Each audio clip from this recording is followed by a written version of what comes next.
Chapitre 6. Le retour de Valentin. Pourquoi tu pleures? À cause des oignons. Socrate est en larmes devant son journal sur lequel s'amoncellent les épluchures de légumes. Quelle mauviette tu fais! En deux seulement l'oignon, et tu piques le clou de girofle. Où t'as mis les clous de girofle? Dans ta main, tu les as dans ta main. Ne me parle plus. Sinon, je fais des bêtises. J'ai pas dit un mot. Je n'aurais peut-être pas dû mettre la viande dans l'eau froide. Qu'est-ce que t'en penses? Si, le bouillon est meilleur. On s'en fout du bouillon. Valentin n'aime pas le bouillon. De toute façon, maintenant c'est trop tard. Tu veux dire que mon pot-au-feu est raté? C'est ça?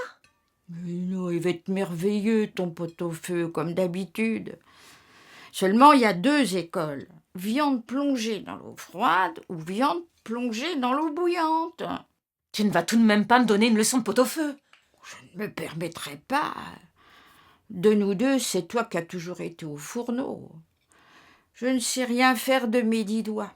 Si tu n'étais pas là, j'arrêterais illico presto de me nourrir. Je tomberais en pâmoison devant ta porte et je... Quelle heure il est? Ben, regarde la pendule, 11h30. Depuis bientôt 2 heures, les deux copines s'affairent avec amour autour du pot-au-feu de Valentin. Lily œuvre magistralement et Socrate se contente du rôle de gars de sauce. Mona, prudente, est restée à l'étage. Elle a prétexté une remise en ordre des chambres des pensionnaires. Mieux vaut ne pas être dans les pattes de Lily un jour pareil. Tous les légumes sont prêts, lavés avec soin, les carottes coupées dans la longueur, les petits navets restent entiers, la branche de céleri n'arrivant qu'à la dernière minute pour ne pas perdre tout son arôme. Il fait chaud, hein, tu trouves pas? Socrate a le feu aux joues. Donne-moi donc un petit verre, ma douce. Lily lui sert un verre d'eau. De Chablis, ma petite pomme rainette. C'est pas bon pour la santé, sais-tu, de boire de l'eau glacée par temps de canicule. Je ne savais pas que le Chablis était un médicament. Parfaitement. C'est très bon pour les personnes qui ont du cholestérol. T'as du cholestérol, toi? Non, mais maman en avait. Et comme je suis tout le portrait de ma mère, c'est un risque que je ne veux pas courir. Inutile de discuter, Lily lui sert son Chablis. Socrate lui lance un œil de reconnaissance. On est tranquille pour 1 heure peut-être, maximum 2. Quelle heure il est? Lily a posé la question à sa copine une quinzaine de fois depuis ce matin. Ça change tout le temps, ma bonne Lily. À présent, il est 40. Toujours de 11h. À quelle heure il va arriver, le gosse, tu crois? Aucune idée. T'aurais dû te renseigner. Je préfère ne pas savoir. Alors tu oublies et tu finis ton pot-au-feu comme si de rien n'était. Et qui va faire le clafoutis pour mon fils? Toi, peut-être? Si tu veux. Lily foudroie Socrate du regard. Mona a poussé la porte de la cuisine. Elle est rayonnante. Elle porte une robe en Vichy bleu turquoise. La taille est prise dans une large ceinture, la boucle représente un papillon rose poudré. Elle a retenu ses cheveux par un bandeau dans le même tissu. Et toujours les jupons qui font gonfler la jupe, comme les voiles d'un navire. C'est pour mon Valentin. Comment vous me trouvez? Lily et Socrate sont restés un instant le couteau à éplucher en suspens et la bouche ouverte. Pourtant, elles la connaissent bien, Mona. Elles ont l'habitude de ces tenues de jeunes filles bricolées par la mère indigne. Mais là, c'est une espèce de coup de vent de bord de mer qui est entré dans la cuisine. Qu'est-ce qu'il y a? Je suis moche? Non, non, au contraire, tu es... On dirait que tu vas à une cérémonie. C'est une cérémonie. Mon amoureux revient, je dois être la plus belle. Est-ce que je suis la plus belle? Et si jamais il ramène son papa dans ses bagages, je ne veux pas avoir l'air d'une serpillière. Ça vous ferait quoi, Lily, de revoir votre mari? Socrate sent que ça va chauffer. Ce pauvre Lucien n'avait pas de santé. Il n'a certainement pas résisté au climat tropical, aux moustiques, et encore moins aux migales. C'est fini, oui. Je peux faire mon clafoutis en paix? Je sais plus combien j'ai mis d'œufs maintenant. Et toi, va finir la chambre de Valentin. Mon gosse va arriver et rien ne sera prêt.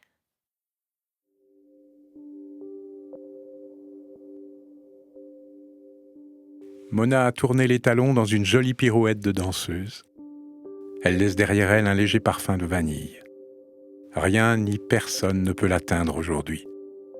Elle monte les escaliers 4 à 4, pousse la porte de la chambre de son amoureux. Elle a le cœur battant. Pourvu qu'il l'aime toujours comme avant. Pourvu qu'elle l'aime aussi toujours comme avant. Est-ce que sa peau aura toujours la même odeur? Ce parfum un peu poivré qu'elle aime tant. Peut-être l'aura-t-il perdu en route, sait-on jamais. Dans la forêt, tout peut arriver. Lily a fermé la porte de la pension à clé pour ne pas être dérangée. Le pot-au-feu est au feu. Le clafoutis est encore tiède. La maison sent bon la pâtisserie. Quand Valentin était petit, il aimait le dimanche. C'était le jour où il n'allait pas à l'école, et quand il se levait, la maison embaumait déjà la tarte aux pommes. Sa mère était debout la première, et avait enfourné le gâteau vers 8 heures du matin. Il savait qu'il y avait quelqu'un qui veillait sur lui. Valentin est secret, mais ça, il l'a avoué à sa mère. Quand il arrivera, tout à l'heure, dès qu'il aura poussé la porte, il respirera l'odeur rassurante du clafoutis. On a sonné. Lily se pétrifie. Elle reste au milieu du salon, la bouche ouverte, puis se précipite sur ses chaussures blanches à talons de son mariage qu'elle avait préparées derrière le comptoir. Lily enfile ses escarpins à la hâte et se met à boiter affreusement. C'est Valentin, mon petit. Tu ne te maries pas, tu vas ouvrir la porte à ton fils. Remets donc tes charentaises. Fous-moi la paix. Mona a dévalé les escaliers et se tient avec prudence derrière Socrate. Ne pas s'interposer entre la mère et le fils, en tout cas, pas tout de suite. Lily tire le verrou. Pourvu qu'elle ne soit pas trop rouge. Quand elle est très émue, Lily devient écarlate comme une pivoine, ses joues s'enflamment, et il lui faut des heures pour retrouver un teint normal. Elle a chaud. C'est cette fichue canicule. Ça y est. La porte est ouverte. C'est Valentin. Il est là, magnifique, bronzé, à peine, pas trop, juste ce qu'il faut. Une odeur indéfinissable flotte autour du jeune homme. Ça sent l'herbe fraîchement coupée, pense Lily. Bonjour, maman. Bonjour, mon petit. Pourquoi elle a dit « mon petit » ? Il est à peine arrivé qu'une bêtise s'est déjà échappée. Son fils a horreur que sa mère l'appelle « mon petit ». J'ai 22 ans, s'empresse-t-il souvent de lui rappeler. C'est vrai, 22 déjà. En plus, il a fait ce long voyage lointain, tout seul, sans l'aide de personne.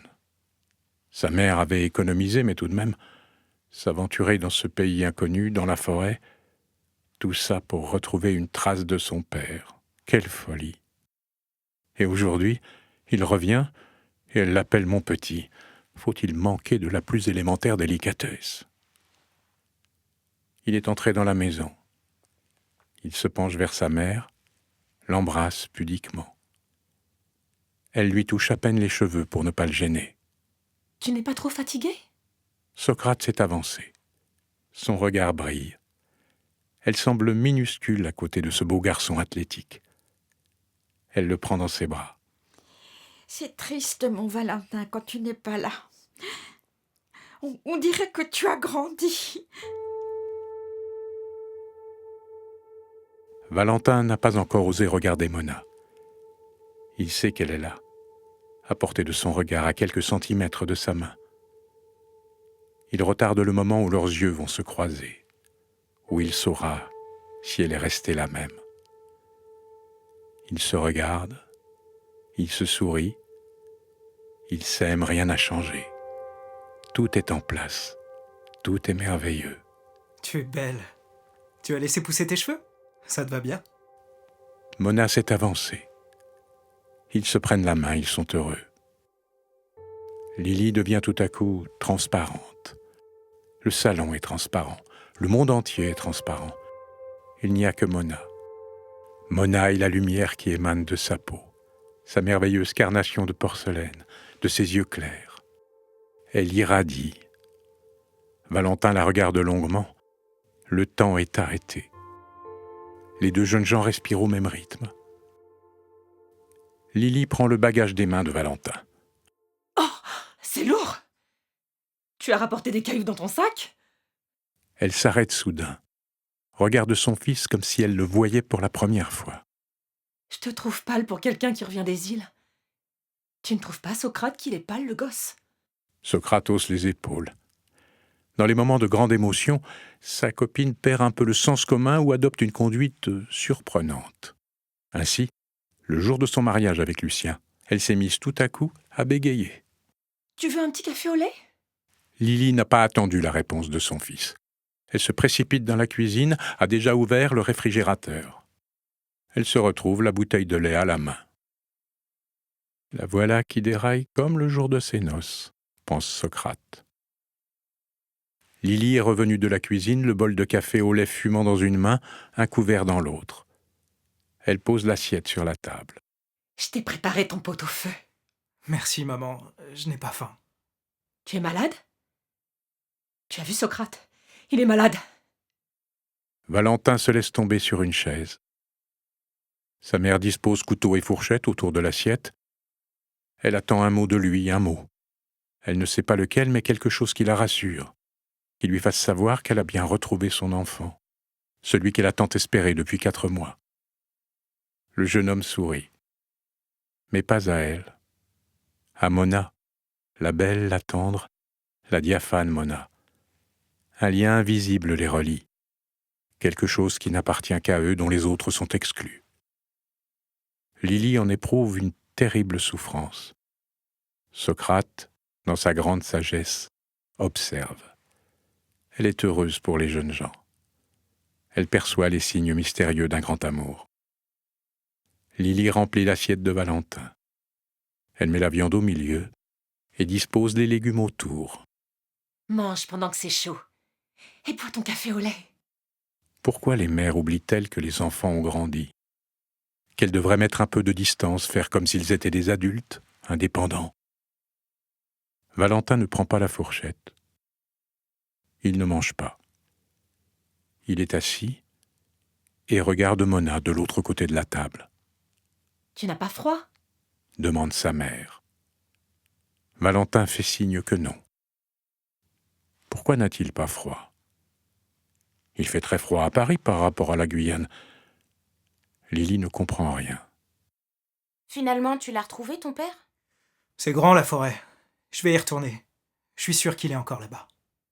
Fichue Guyane, maudite forêt. Son fils, son aimé, sa raison de vivre veut de nouveau la quitter. Il n'a pas encore posé ses bagages qu'il parle déjà de repartir. Pourquoi les enfants sont-ils si cruels? Pense Lily. Une boule lui serre la gorge. Mange, ça va être froid. Tu n'aimes plus le pot-au-feu? Pourquoi cette question absurde? Bien sûr qu'il l'aime toujours, le pot-au-feu. Valentin avale une bouchée de viande avec un morceau de carotte. Un temps. Il pose sa fourchette et son couteau et dit calmement Ça manque de sel. « Silence ». Lily semble étonnée. Qu'est-ce que tu dis? Je dis, ça manque de sel. Je l'ai fait comme d'habitude. Ce n'est pas tragique. Il suffit d'en rajouter.